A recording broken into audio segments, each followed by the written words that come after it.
دن کچھ چہرے تر و تازہ ہوں گے، کچھ چہرے تر و تازہ ہوں گے۔ اللہ اکبر۔ لسعیھا راضیہ، جو بھی انہوں نے زندگی میں محنت کی، کوشش کی، اللہ اس کا اتنا صلہ دے گا کہ یہ راضی ہو جائیں گے۔ ان کے صلے میں اتنا عطا کیا جائے گا کہ وہ راضی ہوں گے کہ ہمارے رب نے ہمارا مول ڈال دیا تھا۔ لسعیھا راضیہ، وہ اپنی سعی پر، اپنی کوشش پر راضی ہوں گے۔ فی جنت عالیہ، انہیں اونچی جنتوں میں بسایا جائے گا۔ اونچی جنتوں میں 100 جنتیں ہیں، اللہ کی جنت ایک نہیں ہے، اللہ کی جنتیں بھی کئی ہیں۔ اللہ اکبر۔ فی جنت عالیہ، اللہ انہیں اونچی جنتوں میں جو ہے وہ بٹھائے گا۔ لا تسمع فیہا لاغیہ، اس میں کوئی لغو بات نہیں سننے کو ملے گی۔ فیہا عین جاریہ، اس میں جاری چشمے ہوں گے، 4 چشمے ہوں گے جنت میں۔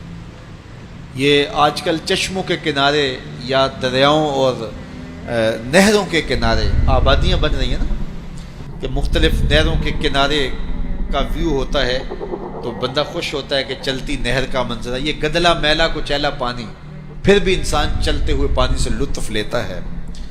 لیکن جنت کے جو چشمے ہوں گے وہ 4 چشمے قرآن نے بتائے، اور چاروں کا پانی کیسا ہوگا؟ ایک چشمہ خالص دودھ کا ہوگا، ایک چشمہ خالص شہد کا ہوگا، ایک چشمہ خالص شراب کا ہوگا، اور ایک چشمہ خالص پانی کا ہوگا۔ یہ 4 چشموں کی نہریں ہوں گی جنت میں، جو پوری جنت میں جو ہے وہ گھوم رہی ہوں گی، اور ان 4 چشموں کے کنارے پھر جنتی آباد ہوں گے۔ بلکہ حضور نے فرمایا کہ جانور بھی ہوں گے جو ان چشموں کے اندر نہا رہے ہوں گے، اور فرمایا بختی اونٹوں کی گردنوں کے برابر اتنے اتنے قد کے جانور ہوں گے۔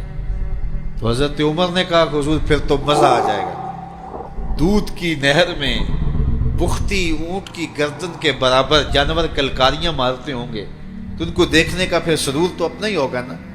تو کہا حضور پھر تو مزہ آ جائے گا۔ کہا عمر صرف دیکھنے کا مزہ نہیں، وہ کھانے کے لیے بھی ملیں گے، وہ بھون کے کباب بن کے تمہارے سامنے بھی ہوں گے، پھر بھی مزہ آئے گا۔ تو کیا لطف ہوگا جنت کا، یہ میرا رب بیان کر رہا ہے۔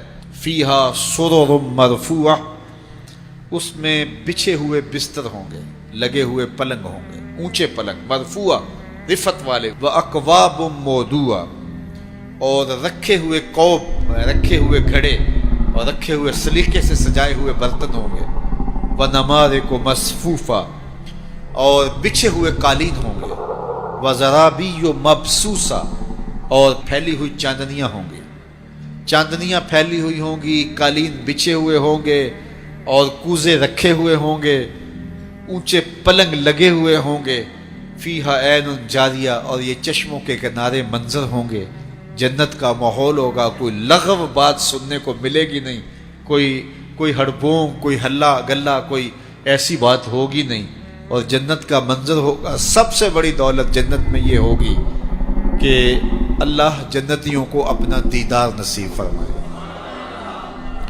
اچھا، ایک روایت میں آتا ہے اللہ جنتیوں کو بلائے گا، اور بلائے گا اردیتم، جنتیوں کیا تم راضی ہو گئے ہو؟ تو جنتی آگے سے کہے گے ما لنا اللہ نرضا، مالک ہمیں کیا ہوا کہ ہم راضی نہ ہوں، ہمیں وہ ملا جو ہمارے تصور میں بھی نہیں تھا۔ جنت وہ ہے کہ جو کسی آنکھ نے دیکھی نہیں، جو کسی کان نے سنی نہیں، اور کسی دماغ نے اس کا تصور نہیں کیا۔ آپ کوئی بھی تصور کر لیں، ایسی ہوگی، ایسی ہوگی، ایسی ہوگی، آپ اپنی ذہنی صلاحیتوں کو مہمیز لگائیں، اور بڑے سے بڑا جو دنیا کے نظارے دیکھ چکا ہے، وہ سارے نظاروں کو جمع کر کے کوئی منظر خود ساختہ بنائے، لیکن جنت اس سے بھی اچھی ہوگی۔ تو جب جنتی جنت میں جائیں گے تو ان کا تصور تک نہیں ہوگا جو انہیں وہاں ملے گا۔ تو وہ کہیں گے، اللہ فرمائے گا راضی ہو؟ تو وہ کہیں گے ما لنا اللہ نرضا، ہمیں کیا ہوا کہ ہم راضی نہ ہوں۔ دوسرے لفظوں میں یوں کہہ لیں، وہ کہیں گے اسی تے مالک گوڈے گوڈے راضی ہیں۔ اللہ فرمائے گا میں تمہاری جھولی میں ایک اور شے ڈالنے لگا ہوں، تم بالکل راضی ہو جاؤ گے۔ تو وہ کہیں گے میرے رب کوئی کسر ہی نہیں رہ گئی، اب اور کیا باقی رہ گیا؟ اللہ فرمائے گا میں ایک اور شے دینے لگا ہوں، وہ تمہیں ملے گی، تم بالکل راضی ہو جائیں گے۔ تو وہ جھولی پھیلا لیں گے کہ مالک تیری مرضی، ویسے کوئی کسر تو نہیں رہ گئی۔ تو اللہ تعالیٰ فرمائے گا وہ شے یہ ہے کہ میں تمہارے اوپر راضی ہو گیا ہوں، اب کبھی بھی ناراض نہیں ہوں گا، اور یہ چیز جنتیوں کو نہال کر دے گی۔ تو اللہ تعالیٰ جنت کے اس نقشے کو بیان کیا جو ان لوگوں کو عطا کرے گا جن کے عقیدوں میں جمال ہے اور جن کے عمل میں حسن ہے، جو عقیدے بھی خوبصورت رکھتے ہیں، جن کے عقیدوں میں شرک نہیں ہے، جن کے عقیدوں کے اندر بے ادبیاں نہیں ہیں، جن کے عقیدوں کے اندر گستاخیاں نہیں ہیں، جن کے عقیدوں کے اندر بدعات نہیں ہیں، جن کے عقیدوں کے اندر جو ہے وہ خرابیاں نہیں ہیں، اور جن کا عمل کوتاہیوں سے پاک ہے، یہ وہ پاک لوگ جو ہیں اللہ تعالیٰ جل شانہ ان کو یہ نعمتیں عطا کرے گا۔ تو اللہ تعالیٰ جل شانہ ہمیں سب کو جنت کی بہاریں نصیب فرمائے۔ جنت کی قیمت بتائی حضور نے کہ اگر تو جنت چاہتا ہے تو کسی پھنسے ہوئے کی گردن چھڑانی ہوگی یا کسی غلام کو آزاد کرنا ہوگا، اور اگر تیرے پاس یہ ہمت نہیں ہے، تیری مالی صورتحال ایسی نہیں ہے کہ تو غلام آزاد کر سکے، کسی مقروض کا قرض ادا کر کے کسی پھنسے ہوئے کی گردن چھڑا سکے، تو دو کام کر لینا، کسی بھوکے کو کھانا کھلا دینا، کسی پیاسے کو پانی پلا دینا۔ ان دو چیزوں کے بدلے کے اندر تیرا رب تجھ کو جنت عطا کرے گا۔ یہ سودا کوئی مہنگا تو نہیں ہے، کسی ضرورت مند کی ضرورت کو پورا کر دینا، کسی دکھیے کو، کسی پریشان حال کو، کسی مفلوق الحال کو، پیاس اور بھوک سے تڑپتے ہوئے شخص کی ضرورت کو پورا کر دینا، یہ دخول جنت کا سبب اور ذریعہ قرار پایا۔ آقا کریم علیہ السلام، اللہ کے محبوب علیہ الصلوۃ والسلام نے فرمایا کہ الا اخبرکم باہل الجنہ، میں تمہیں اہل جنت کے بارے میں خبر نہ دوں؟ تو پھر ارشاد فرمایا الضعفاء المظلومون، جو مسلمان کمزور ہیں، ظلم و ستم سہتے ہیں، تو آقا کریم نے فرمایا کہ وہ اہل جنت ہیں۔ چونکہ بہت سارے گناہ کا کفارہ ان پر ہونے والے ظلم بن جاتے ہیں۔ اہل ایمان کو دنیا میں جو تکلیفیں پہنچتی ہیں تو ان تکلیفوں کے بدلے میں ان کو اجر دیا جاتا ہے، حتیٰ کہ جو اہل ایمان کے پاؤں میں کانٹا بھی چبھتا ہے اللہ اس کی بھی ان کو جزا عطا کرتا ہے۔ اور ایک حدیث پاک میں آتا ہے کہ اہل بلا کو جو قیامت کے دن اجر و صلہ عطا کیا جائے گا تو لوگ آرزو کریں گے کاش کہ ہماری کھال اور ہمارا جسم لوہے کی کینچیوں سے کاٹ دیا گیا ہوتا، تو آج جو صلہ اس کا حشر کے روز دیا جا رہا ہے۔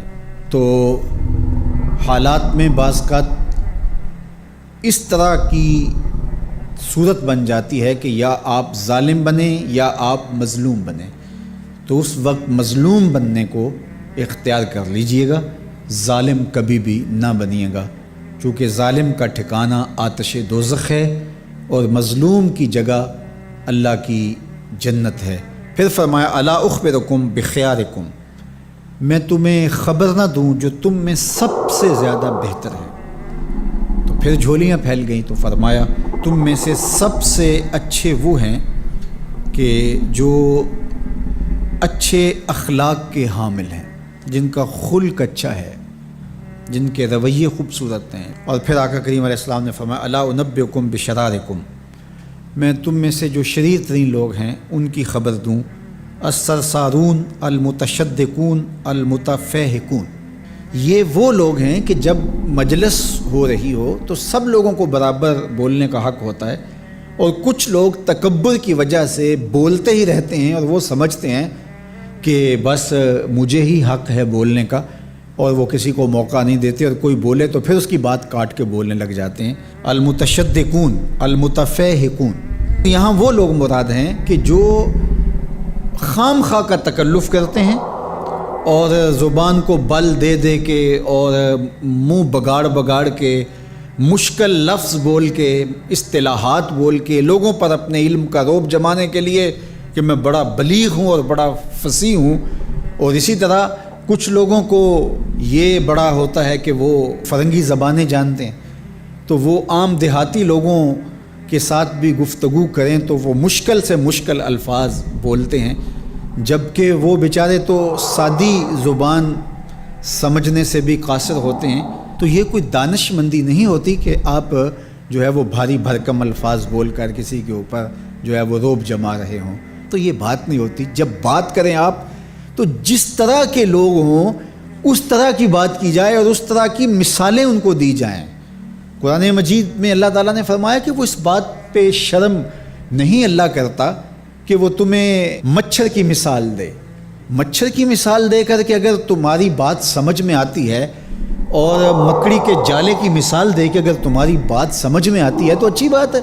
دیکھو چھوٹا بچہ ہو، دودھ پیتا ہو تو اس کو یخنی تو نہیں پلائی جاتی، اس کا معدہ خراب کرنا ہے، وہ برداشت نہیں کر سکتا، اس کو وہ دیا جائے جو وہ برداشت کر سکتا ہے.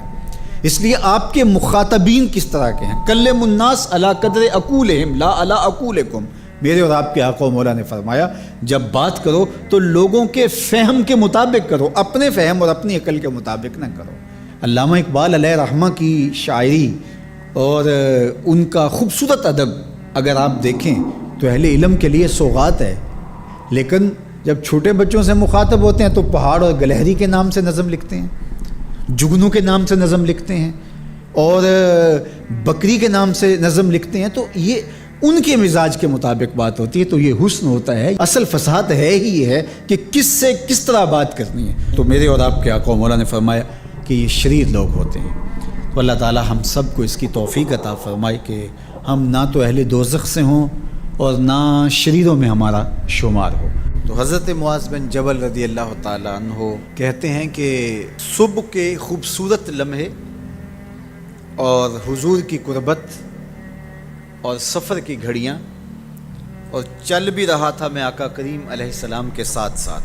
تو موقع غنیمت جانا تو میں نے کہا کہ اے اللہ کے پیارے رسول صلی اللہ علیہ وآلہ وسلم، مجھے آپ کی قربت میسر آئی ہے تو اس موقع سے میں فائدہ حاصل کرتے ہوئے آپ سے سوال پوچھنا چاہتا ہوں، اور وہ یہ کہ مجھے کسی ایسے عمل کے بارے بتا دیجئے جو عمل مجھے جنت میں داخل کر دے اور جہنم سے دور کر دے.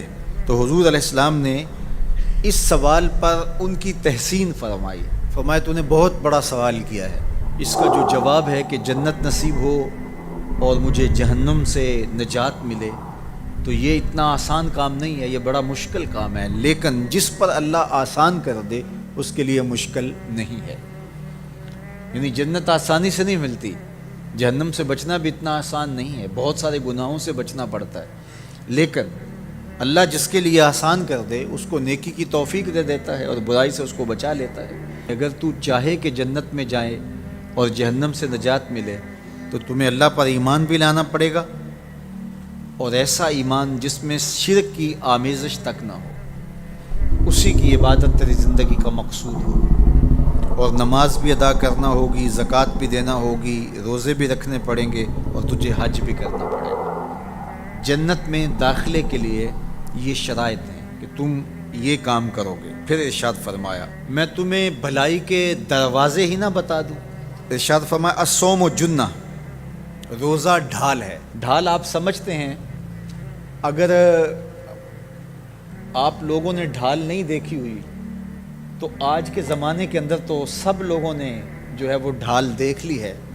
چونکہ اس وقت ترکی نے اس طرح سے اپنے کلچر کو اور اپنی تہذیب کو جدید ذرائع ابلاغ کے ذریعے لوگوں تک پہنچایا ہے کہ اب 800-700 سالہ پرانی چیزیں بھی ہمارے سامنے آ گئی ہیں. ورنہ ہم یہ باتیں کیا کرتے تھے تو لوگ ان باتوں کو سمجھا نہیں کرتے تھے، چونکہ اس کا کوئی نمونہ اور شکل موجود نہیں تھی. جب دشمن تیر پھینکے تو تیر سے بچنے کے لیے وہ لوہے کا پتلا جو آگے کر دیا جاتا ہے، جو تیر کو اپنے اوپر روک لیتا ہے، اس کو عربی میں جنہ اور اردو میں ڈھال کہا جاتا ہے. تو آقا کریم نے فرمایا روزہ ڈھال ہے. تو گویا جہنم کی آگ سے بچانے کے لیے جو ہے وہ روزہ کام دے گا. والصدقۃ تطفئ الخطیۃ، یہ گناہوں کو مٹا ڈالتا ہے جس طرح کہ آگ کو پانی بجھا ڈالتا ہے. تو اس طرح جب صدقہ دیا جاتا ہے تو جو گناہ ہوتے ہیں وہ ایسے مٹتے ہیں کہ لگتا ہے یہاں گناہ تھے ہی نہیں. آگے ارشاد فرمایا رات کے پیٹ میں نماز ادا کرنا، یعنی تہجد کی نماز ادا کرنا. پھر حضور علیہ الصلوۃ والسلام نے یہ آیت پڑھی تتجافی جنوبہم عن المضاجع، ان کی کروٹیں بستروں سے الگ رہتی ہیں. خوف اور طمع میں وہ اللہ کو پکارتے ہیں اور وہ رات کو جاگتے ہیں، ان کی کروٹیں بستروں سے الگ رہتی ہیں. حتی بلغ یعملون، یہ آیت پڑھتے ہوئے آخر تک حضور نے تلاوت فرمائی۔ تو فرمایا جس طرح صدقہ آگ کو بجھا دیتا ہے، اس طرح پچھلے پہر کی نماز، تہجد کے سجدے بھی اللہ جل شانہ کے غصے کو ختم کر دیتے ہیں اور جہنم کی آگ کو مٹا ڈالتے ہیں۔ پھر حضور نے ارشاد فرمایا کہ میں تمام امور کی جڑ نہ بتا دوں کیا ہے؟ جتنے بھی معاملے ہیں اس کی جڑ ہی نہ بتا دوں؟ میں نے جھولی پھیلا کے کہا حضور کیوں نہیں، خیرات ڈالی ہے۔ تو حضور نے ارشاد فرمایا راس الامر الاسلام، سارے امور کی جڑ اور بنیاد، سر اسلام ہے۔ اگر اسلام ہے تو عمل قابل قبول ہے، اور اگر اسلام ہی نہیں ہے تو پھر جتنے مرضی نیک عمل کرتے رہیں، جتنا مرضی پانی ڈالیں، جتنی مرضی کھاد ڈالیں، تو اگر جڑ ہی نیچے سے کٹی ہوئی ہے تو درخت ہو پائے گا؟ کبھی بھی نہیں ہو پائے گا۔ تو کہا جڑ اسلام ہے، اس لیے عقیدے کی صحت عمل کی قبولیت کی ضمانت ہے۔ تو تمام امور کی جڑ اور بنیاد اور سرا اسلام ہے، اور اس کا ستون نماز ہے۔ اور صحابہ نماز کے جس طرح پابند رخوگر تھے، تو وہ تاریخ کی روایات آپ دیکھ سکتے ہیں، آپ کو ایک صحابی بھی بے نماز نہیں ملے گا۔ وَذِرْوَةُ صَنَامِهِ الْجِهَاد، اور کوہان کی بلندی، چوٹی اسلام کی، وہ جہاد ہے۔ جہاد سے اسلام کو سربلند کیا جا سکتا ہے۔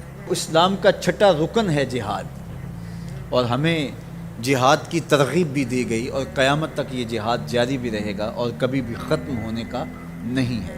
ہاں اس کے اصول و ضوابط ہمیں دیے گئے، جہاد کے نام سے فساد فی الارض نہ کیا جائے، لیکن جہاد کا انکار اسلام کا انکار ہے۔ یہ اسلام کی چوٹی ہے، ذروۃ الصنام کہا گیا، یہ کوہان کی بلندی ہے۔ تو حضور علیہ السلام نے آخر میں فرمایا کہ میں تمہیں سارے معاملات کی جڑ ہی نہ بتا دوں، خلاصہ ہی نہ بیان کر دوں؟ قلت بلا یا نبی اللہ، میں نے کہا اے اللہ کے نبی کیوں نہیں؟ فاخذ بلسانہ، حضور نے اپنی مبارک زبان کو پکڑا، فقال، اور فرمایا کف علیک ھذا، کہا اس کو روک لے، اس کو کنٹرول کر۔ تو کہتے ہیں میں نے کہا اے اللہ کے پیارے محبوب صلی اللہ علیہ وسلم، جو ہم باتیں کرتے ہیں اس سے بھی مواخذہ ہوگا؟ یعنی عمل پر تو پکڑ ہوگی، لیکن جو ہم زبان سے بات نکال دیتے ہیں تو کیا اس بات پر بھی مواخذہ ہوگا؟ تو حضور علیہ السلام نے ارشاد فرمایا کہ لوگ منہوں کے بل یا ٹھوڑیوں کے بل جہنم میں ڈالے جائیں گے، یہ ان کے بولے ہوئے بولوں کی وجہ سے ہوگا، ان کی زبان کی کمائی کی وجہ سے ہوگا۔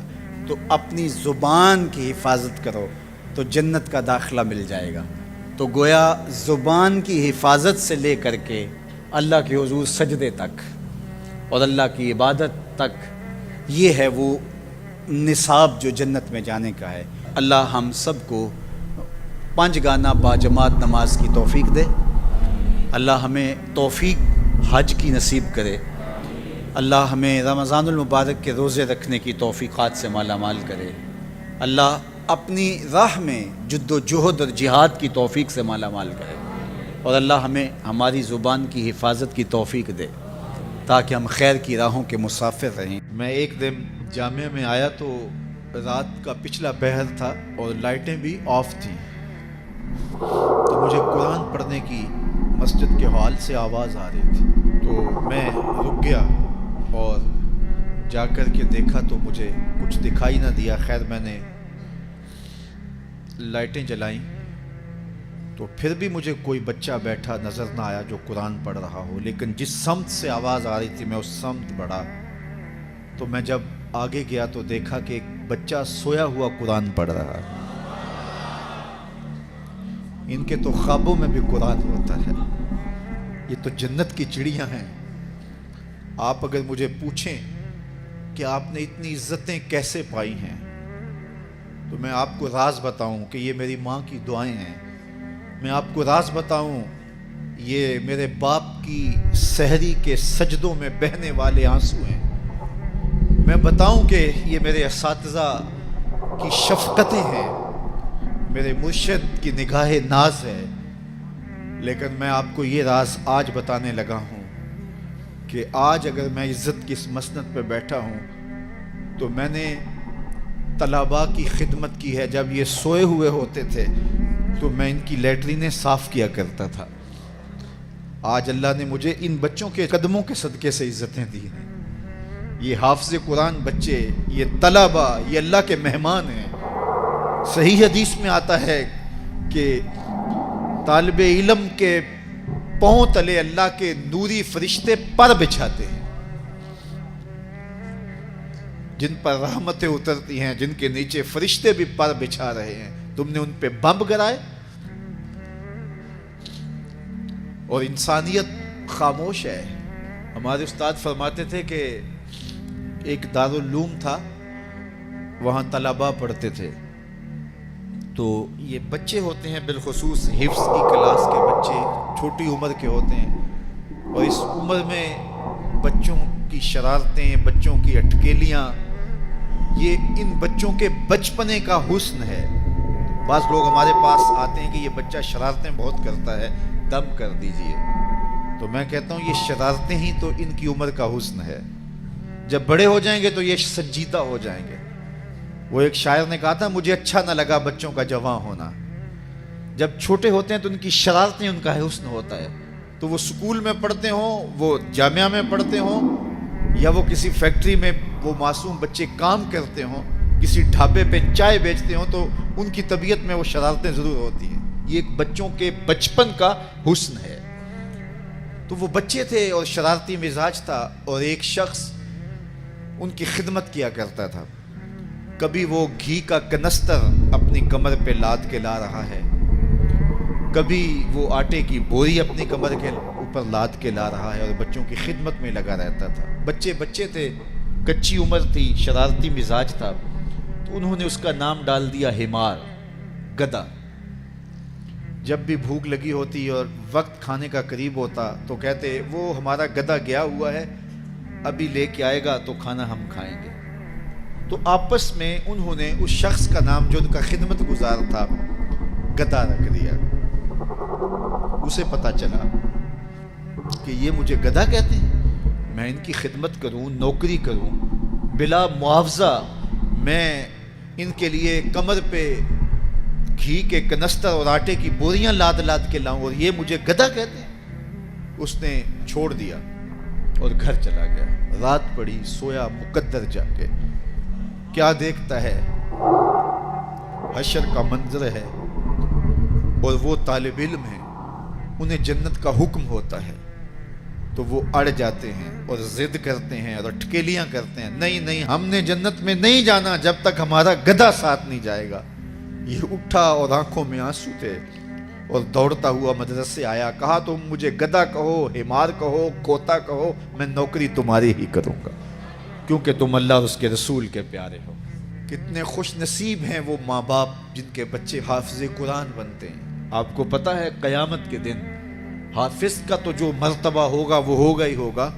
حافظ قرآن کے والدین کے سر پہ نور کا تاج رکھا جائے گا. جنت کی قیمت بتائی حضور نے کہ اگر تو جنت چاہتا ہے تو کسی پھنسے ہوئے کی گردن چھڑانی ہوگی یا کسی غلام کو آزاد کرنا ہوگا. اور اگر تیرے پاس یہ ہمت نہیں ہے، تیری مالی صورتحال ایسی نہیں ہے کہ تو غلام آزاد کر سکے، کسی مقروض کا قرض ادا کر کے کسی پھنسے ہوئے کی گردن چھڑا سکے، تو دو کام کر لینا. کسی بھوکے کو کھانا کھلا دینا، کسی پیاسے کو پانی پلا دینا. ان دو چیزوں کے بدلے کے اندر تیرا رب تجھ کو جنت عطا کرے گا. یہ سودا کوئی مہنگا تو نہیں ہے. کسی ضرورت مند کی ضرورت کو پورا کر دینا، کسی دکھیے کو، کسی پریشان حال کو، کسی مفلوق الحال کو، پیاس اور بھوک سے تڑپتے ہوئے شخص کی ضرورت کو پورا کر دینا، یہ دخول جنت کا سبب اور ذریعہ قرار پایا.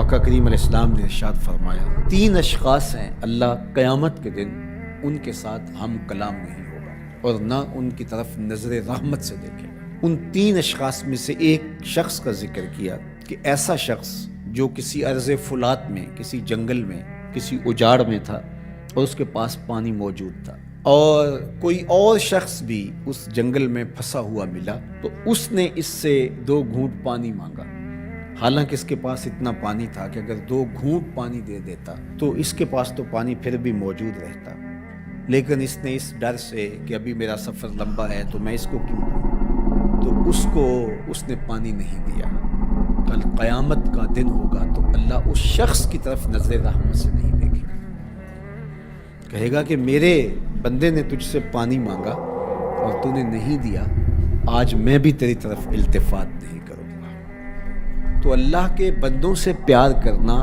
یہ اللہ سے پیار کی دلیل ہے۔ تو اللہ کے بندوں کی مدد، نصرت اور اعانت یہ اللہ کے حضور عقیدتوں کا اظہار اور محبتوں کا ذریعہ ہے۔ وہ لوگ جن کو اللہ نے توفیق دی اور ان کی ضرورت سے زیادہ مال دیا ہے تو وہ معاشرے کے لاچار، مجبور، بھوک، افلاس اور ننگ کے اندر مبتلا لوگوں کی ضرور مدد اور نصرت کیجیے۔ اس وقت دنیا بھوک اور افلاس کی طرف بڑھ رہی ہے۔ آمدہ اطلاعات کے مطابق ہماری ہمسائیگی میں افغانستان کے اندر 20 ملین لوگ، 2 کروڑ لوگ ان کا بھوک سے مرنے کا اندیشہ ہے۔ اسی طرح روہنگیا کے اندر زندگی جتنی کٹھن ہے اور جس اذیت میں وہ لوگ زندگی کاٹ رہے ہیں، اسی طرح یمن کے اندر جو کچھ ہو رہا ہے اور شام کے اندر ہم اپنی آنکھوں سے مناظر دیکھیں، 50 لاکھ کے قریب لوگ سخت سردی کے اندر اذیت میں پڑے ہوئے ہیں۔ زیادہ تعداد بچوں کی ہے اور یتیموں کی ہے، بیوگان کی ہے، بوڑھوں کی ہے، مفلوک الحال لوگ جبر مسلسل کی طرح زندگی کے دن کاٹ رہے ہیں۔ ہمارے تھر کے اندر دیکھیے، زندگی کی بنیادی سہولتیں بھی ان کو نصیب نہیں ہیں۔